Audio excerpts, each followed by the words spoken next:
내 이름 아시죠. 내 모든 생각도 내 흐르는 눈물 그가 닦아주셨죠.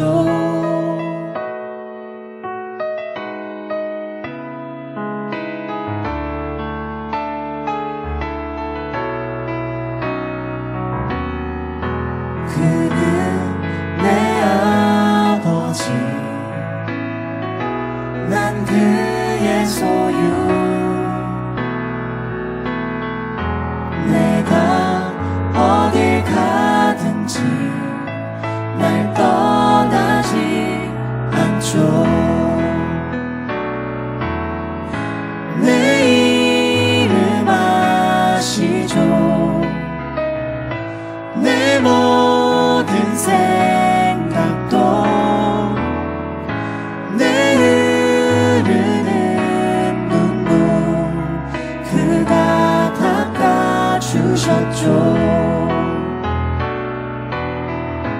내 이름 아시죠. 내 모든 생각도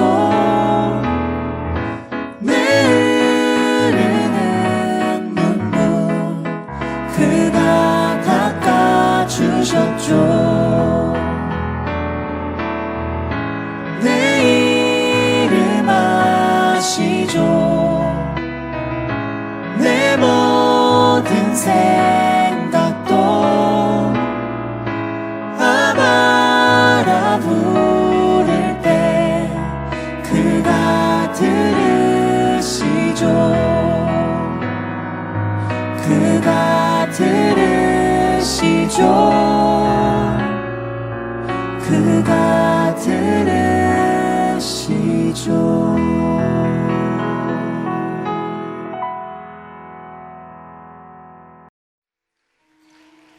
나의 영원하신 기억 생명보다 귀하다. 나의 갈 길 다가도록 나와 동행하소서. 주께로 가까이 주께로 가보니 나의 갈 길 다가도록 나와 동행하소서. 세상 부귀 안일함과 모든 명예 버리고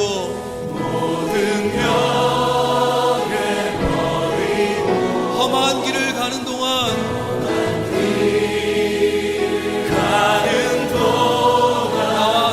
나와 동행하소서. 주께로 가까이 주께로 가보니 나의 갈 길 다가도록 나와 동행하소서. 어두운 골짜기 지나가며 험한 바다 건너서 천국 문에 이르도록 나와 동행하소서.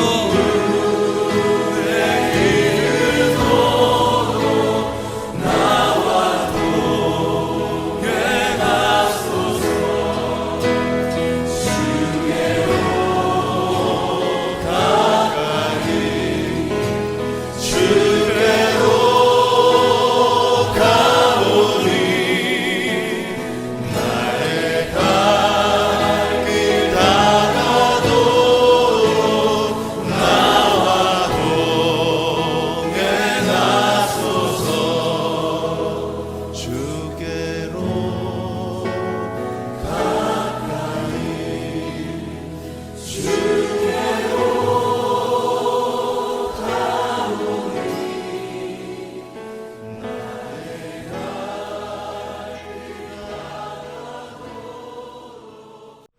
네, 오늘의 말씀 사무엘하 19장 9절로 15절 말씀 봉독하겠습니다.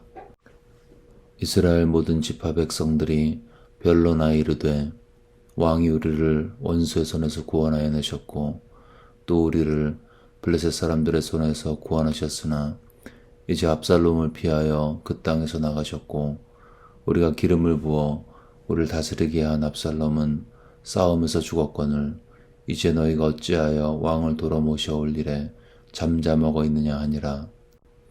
다윗 왕이 사독과 아비아달 두 제사장에게 소식을 전하여 이르되 너희는 유다 장로들에게 말하여 이르기를 왕의 말씀이 온 이스라엘이 왕을 왕궁으로 도로 모셔오자는 말이 왕께 들렸거늘 너희는 어찌하여 왕을 궁으로 모시는 일에 나중이 되느냐.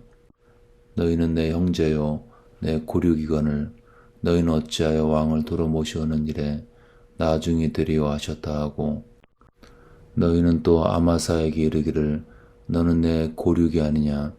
내가 요압을 이어서 항상 내 앞에서 주의관이 되지 아니하면 하나님이 내게 벌 위에 벌을 내리시기를 바라노라 하셨다라 하여 모든 유다 사람들의 마음을 하나같이 기울게 하매 그들이 왕께 전가를 보내어 이르되 당신께서는 모든 부하들과 더불어 돌아오소서 한지라. 왕이 돌아와 요단의 이름에 유다 족속이 왕을 맞아 요단을 건너가게 하려고 길갈로 오니라. 아멘. 네, 본문의 앞부분에서 보면 반역자 압살롬은 결국 다윗의 부하인 요압에 의해서 죽음을 당했습니다. 이에 아들을 잃은 다윗은 큰 슬픔에 빠지죠. 상당 기간 동안 엉엉 울면서 얼굴을 손으로 가리고 그렇게 슬픔과 시리에 빠졌습니다. 근데 이 상황이 묘해진 것입니다. 백성들은 전쟁에 승리했기 때문에 기뻐하고 싶어 했습니다. 근데 왕이 저러고 있으니까 어찌할 바를 모르는 그런 애매한 상태였죠. 승리의 행진을 해야 되는데 다윗의 울음소리 때문에 승리의 감격을 표현할 수도 없고 누릴 수도 없었던 것입니다. 이때 요압이 나서서 다윗을 권면하고 책망을 했습니다. 왕을 위해 싸우다 죽은 병사들 앞에서 또 그들의 가족들 앞에서 이러시면 안 된다고 강력하게 권면하고 또 조언을 했습니다. 결국 다윗은 요압의 권면을 듣고 성문에 앉았습니다. 이 성문에 앉았다는 것은 왕의 직무를 다시 시작했다는 그런 의미를 내포하고 있는 것이었습니다. 그리고 이제 9절부터 본문이 시작되고 있습니다.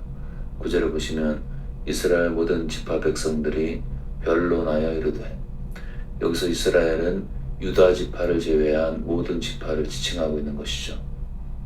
이들 지파들 가운데 여러 가지 말이 돌고 있는데 그 내용을 보면 왕이 우리를 원수의 손에서 구원하여 내셨고 또 우리를 블레셋 사람들의 손에서 구원하셨으나 이제 압살롬을 피하여 그 땅에서 나가셨고 우리가 기름을 부어 우리를 다스리게 한 압살롬은 싸움에서 죽었거늘 이제 너희가 어찌하여 왕을 도로 모셔올 일에 잠잠하고 있느냐 하니라.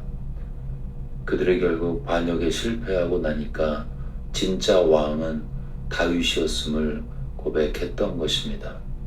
이렇게 여론이 다윗에게로 돌아오려고 하는 그때에 다윗도 이 상황에 적극적으로 개입을 했습니다. 11절에 보시면 다윗 왕이 사독과 아비아달 두 제사장에게 소식을 전하여 이르되 너희는 유다 장로들에게 말하여 이르기를 왕의 말씀이 온 이스라엘이 왕을 왕궁으로 도로 모셔오자는 말이 왕께 들렸거늘 너희는 어찌하여 왕을 궁으로 모시는 일에 나중이 되느냐. 유다 장로들에게 왜 왕을 왕궁으로 모시는 일을 지체하고 있느냐 그렇게 추궁했던 것이죠. 또 하나의 개입은 13절에 있습니다. 너희는 또 아마사에게 이르기를 너는 내 고륙이 아니냐. 내가 요압을 이어서 항상 내 앞에서 주의관이 되지 아니하면 하나님이 내게 벌 위에 벌을 내리시기를 바라노라 하셨다 하라. 사령관이 원래 요압이었죠. 근데 아마사로 바꾸겠다는 약속을 한 것입니다. 아마사는 원래 압살롬 편에 섰던 발람군의 사령관이었습니다. 근데 이제 그를 총사령관으로 삼겠다는 것이었죠. 아마 다윗은 압살롬을 죽이고 자신에게 직언을 한 그 요압을 견제하고 싶었을 수도 있습니다. 또는 발람군의 마음을 얻기 위한 그런 목적도 있었겠죠. 그러나 이 결정은 결국 잘못된 결정이었습니다. 나중에 요압이 결국 아마사를 죽이게 되었습니다. 어쨌든 다윗이 이렇게 말을 했을 때 유다의 여론이 다윗에게로 향했습니다. 다윗의 뜻대로 된 것처럼 보였지만 나중에 큰 문제가 되었습니다. 다윗은 다른 지파들에게도 공평하게 유다 지파에게 했듯이 유화적인 메시지를 보냈어야 맞습니다. 이러한 다윗의 약간 성급하고 잘못되고 불공평한 결정은 나중에 큰 문제와 갈등의 씨앗이 되었습니다. 다윗은 승리했습니다. 발람군이 제압이 되었죠. 다 잘된 것처럼 보였습니다. 근데 뭔가 일을 처리해 가는데 뭔가 아쉽습니다.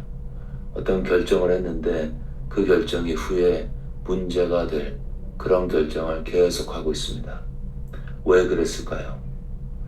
그 과정 가운데 하나님을 의지하는 믿음의 기도가 없었습니다. 오늘 본문에 보시면 다윗이 굉장히 중요한 결정을 하고 행동을 실행하는 과정 가운데 하나님께 기도했다, 하나님께 여쭤봤다, 하나님을 의지했다, 이런 표현이 나오지가 않습니다. 다윗의 속마음은 그럴 수도 있었겠죠. 이제 발람군이 제압되었고 나에게 기름 부으신 하나님은 나의 왕국을 반드시 세울 것이다, 이런 생각이 들었을 것입니다. 하나님이 나와 함께 하신다, 그런 마음이 들었겠죠. 그건 좋은데 그 이유가 문제인 것입니다. 하나님이 함께 하시니까 이제는 내가 결정하고 가면 된다 라는 생각까지 했을 수도 있습니다. 아니면 하나님께서 함께 하시니까 그냥 전진하자 라는 그 생각이 다윗의 무의식을 지배하고 있었을 수도 있었겠죠. 아니면 이도저도 아니고 그냥 별 생각 없이 결정했을 수도 있습니다. 또는 아들의 죽음 때문에 경황이 없어서 이런저런 결정을 즉흥적으로 했을 수도 있습니다. 그러나 그러한 결정을 하기에는 이 순간이 너무나 중요한 순간이었습니다. 반역과 반란 때문에 분열되어진 하나님의 백성들의 마음을 하나로 모아야 하는 중차대한 단계에서 불행히도 다윗은 별로 기도하지 않았고 별로 주님을 의지하지 않았습니다. 기도하지 않으니까 조급했고 조급하니까 어정쩡한 결정과 불공평한 실행을 계속 반복하고 있었고 그에 대한 대가를 결국 치르게 된 것입니다. 여러분, 하나님의 뜻이 분명해도 실행 과정 가운데 기도해야 하는 것입니다. 기도를 통해서 하나님이 주신 아이디어를 숙성을 시키는 거죠. 기도 중에 많은 생각을 하는 것입니다. 하나님 앞에서 시간을 보내면서 하나님과 독대하면서 그 생각을 되뇌이고 하나님의 지혜를 구해야 하는 것입니다. 기도하는 과정 가운데 나의 인간적인 야망은 없는지, 불필요하게 사람들의 마음을 어렵게 하고 있지 않은지, 이 결정으로 인해서 주님의 몸인 교회에 어떤 영향이 있을지, 이런저런 방법을 통해서 생각의 필터를 거쳐야 하는 것입니다.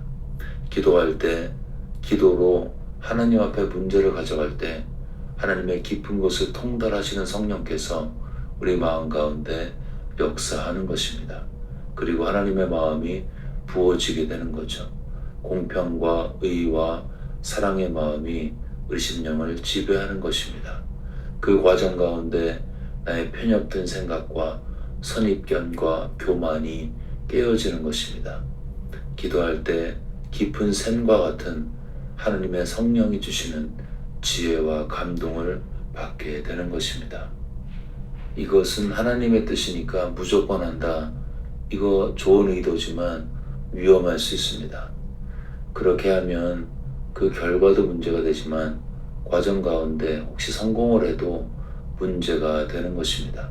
왜냐하면 과정 가운데 기도 없이 하면 내가 한 것 같고 그 일이 잘 되면 그 성공은 나의 성취가 되는 것이기 때문인 것입니다.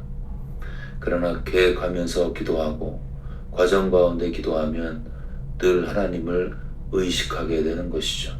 그러면 주님과 친밀해지는 것입니다.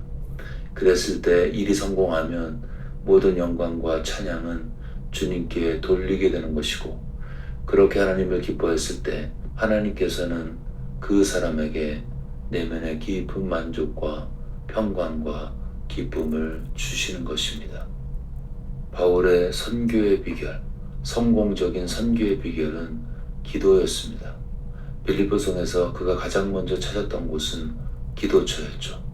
안식일에 우리가 기도할 곳이 있을까 하여 문 밖 강가에 나가 거기 앉아서, 이 빌립보는 마게도냐의 중심지였고 안식일에 회당은 늘 붐비었습니다. 전도하기는 너무나 좋은 장소였죠. 근데 놀랍게도 바울은 그곳을 떠나서 일부러 성 밖으로 나갑니다. 어디까지요? 강가까지 갔습니다. 목적은 기도 때문이었죠. 그에게는 분명한 하나님의 뜻인 미션, 선교가 있었습니다. 기도해 보나마나 분명한 하나님의 뜻이었습니다. 근데 신기하게도 바울은 선교의 한복판에서 물고기가 엄청 많은 곳에서 빨리 복음을 전하는 것보다 더 중요하게 생각한 것이 있었는데, 그것은 기도처를 찾는 것이었습니다. 바울이 얼마나 기도에 전념했고 선교하면서 중간중간에 기도 시간을 가졌는지, 그의 사역에 있어서, 선교에 있어서 기도의 위치가 얼마나 중요했는지를 보여주는 것입니다. 놀랍게도 기도처를 찾던 바울에 의해서 자주장사 리디아가 구원을 받게 되었습니다. 하나님의 인도로 빌립보 갔습니다. 분명한 하나님의 뜻이었습니다. 바울은 하나님께서 인도하셨으니까 빨리 전도하자라고 생각하지 않았습니다. 그는 먼저 기도에 전념했습니다. 분명한 하나님의 인도 중에도 기도의 끈을 놓지 않았고, 그 결과 리디아를 구원하게 된 것입니다. 본문의 다윗은 매우 조급해 보입니다. 성급해 보입니다. 다급해 보이죠. 그 결과 공평하지 못한 결정들을 하고 인 후에 커다란 재앙의 씨앗이 되고 맙니다. 그가 왕으로 복귀하는 것은 분명한 하나님의 뜻이었습니다. 문제는 그가 이 과정에서, 적어도 본문에서는 흔히 다른 데서 보았던 다윗이 여호와께 여짜와 가로되 하나님께서 다윗에게 응답하사, 이런 내용이 없습니다. 기도를 하지 않았고 하나님의 응답을 구하지 않았습니다. 기도하지 않는, 하나님께 뜻을 묻지 않는, 하나님의 뜻을 행하는 과정은 엉뚱한 실수로 그 결과가 불행할 수도 있다는 것입니다. 본문에서 하나님의 뜻을 행했던 다윗은 기도하지 않아서 결국 실수했습니다. 바울은 하나님의 뜻인 미션을 하면서도 그가 가장 먼저 찾은 곳은 기도처였고, 그 결과 빌립보성에 작은 부흥이 일어나게 된 것입니다. 여러분, 하나님의 뜻이 확실해도 순종하는 과정 가운데 계속해서 하나님께 여쭙고 기도하고 점검받고 주님께 나아가야 하는 것입니다. 가정의 회복, 하나님의 뜻입니다. 목장의 부흥, 하나님의 뜻이죠. 불신자에게 전도하는 거, 하나님께서 기뻐하시는 하나님의 뜻인 것입니다. 우리가 살면서 가정을 회복시키고 목장을 부흥시키고 전도하는데 순종해야 하는 것입니다. 그리고 동시에 기도해야 하는 것입니다. 그래야지 다윗처럼 실수하지 않습니다. 하나님의 뜻을 순종하면서도 잘못된 결과 만들지 않을 수가 있는 것입니다. 선한 일에 열심내는 여러분, 하나님의 뜻을 분별한 후에도 순종하는 과정에서 계속 하나님께 나아가 기도하심으로 바울과 같이 아름다운 열매 맺고 주님께 영광 돌리시기를 주의 이름으로 축원합니다. 이 시간 들은 말씀 붙들고 기도하실 때 우리가 개인의 삶에서 또 사역 가운데 하나님의 뜻을 순종하는 과정에서 계속 하나님께 기도로 나아가 하나님을 의지하고 하나님의 얼굴을 구할 수 있도록 들은 말씀 기억하면서 간절히 기도하겠습니다.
계속해서 열방과 조국을 위해 기도하실 때 유크레인 땅에 평화가 임할 수 있도록 또 튀르키예와 시리아 지진 피해자들이 속히 회복될 수 있도록 또 대한민국 우리의 조국에 있는 교회가 다음 세대가 돌아오는 그런 부흥을 체험할 수 있도록 열방과 조국을 위해서 간절히 기도하겠습니다.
마지막으로 교회를 위해 기도하실 때 금요일 저녁과 토요일에 있을 창립 기념 집회에 하나님께서 함께 하셔서 많은 은혜가 끼쳐지고 또 하나님께서 영광을 받으시는 그런 시간 될 수 있도록 기도하겠습니다.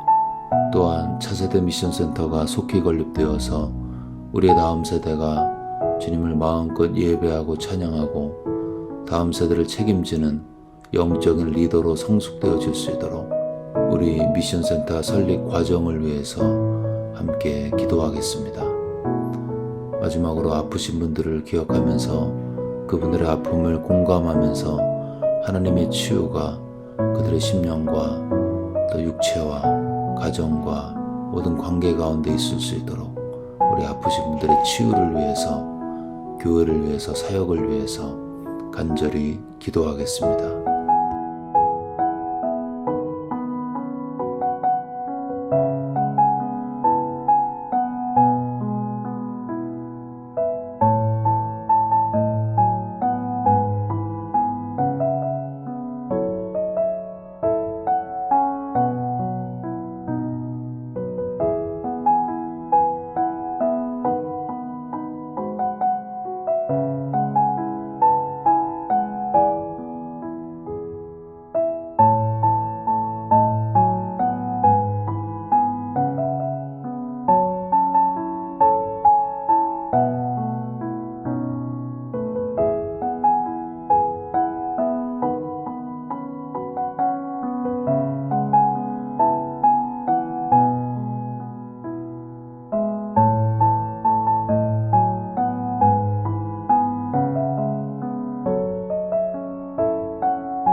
네, 이제 주기도문 하심으로 기도회를 마치겠습니다.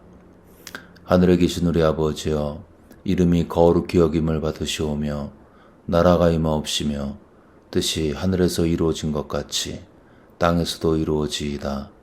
오늘 우리에게 일용할 양식을 주시옵고 우리가 우리에게 죄 지은 자를 사하여 준 것 같이 우리의 죄를 사하여 주시옵고 우리를 시험에 들게 하지 마옵시고 다만 악에서 구하시옵소서. 나라와 권세와 영광이 아버지께 영원히 쌓옵나이다. 아멘.